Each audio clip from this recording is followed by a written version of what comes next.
प्रिय सूर्य आजोबा, सप्रेम नमस्कार.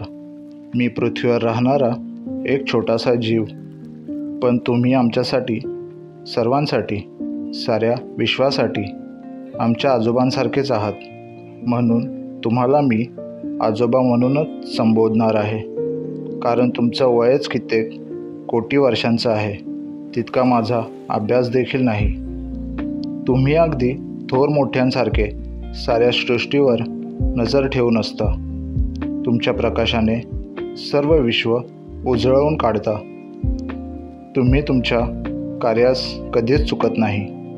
रोज नियमितपणे सकाळी येऊन तुमच्या गोंडस किरणांनी आम्हाला उठवता.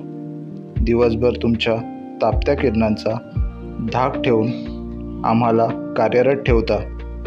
त्यात मग संध्याकाळ झाली की आमचा थकवा समजून घेऊन आम्हाला आराम करायला उसंत देता. तुमचा हा नियम साऱ्या विश्वाला लागू होतो. तुमचं म्हणणं टाळायचं कोणाची हिंमत होत नाही. होणार तरी कशी? घरातील थोर मोठ्यांचा धाक मनात असलाच पाहिजे. हो आजोबा, घरच. विश्व हे माझे घर आणि तुम्ही माझे प्रिय आजोबा. कितीही दूर असलात तरी नेहमी आमच्या जवळच असता.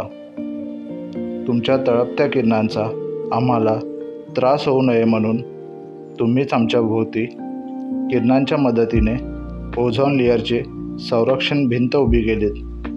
पण तुमची ही काळजी, तुमची आमच्यावरील माया मनुष्य जातीला कधी कळलीच नाही. स्वतःच्या स्वार्थापोटी तुमच्याद्वारे दिलेल्या संरक्षण भिंतीची वाट लावत आहेत. माहीत आहे त्याचा त्रास त्यांनाच होणार असून देखील कोणीच सुधारायला मागत नाही. माझं तर तुमच्यावर जीवापाड प्रेम आहे. मी ते शब्दात व्यक्त करू शकत नाही.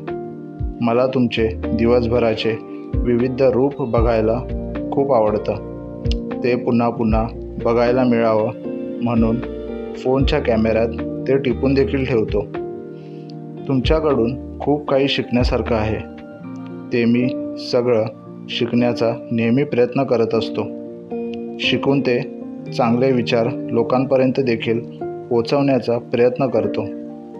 कोणा एकाचं जरी त्यातून भलं झालं तरी मला ठाऊक आहे तुमच्या कौतुकाची थाप तुमच्या ह्या नातवाच्या पाठीवर नक्की द्याल. चला तर मग, तुमचा मी जास्त वेळ घेत नाही. मला माहीत आहे तुम्ही कधीच थांबत नाहीत. बस तुमची कृपादृष्टी सर्वांवर अशीच असू द्या, इतकीच मागणी करतो. तुमचा आज्ञाधारक चेतन सुरेश सकपाळ.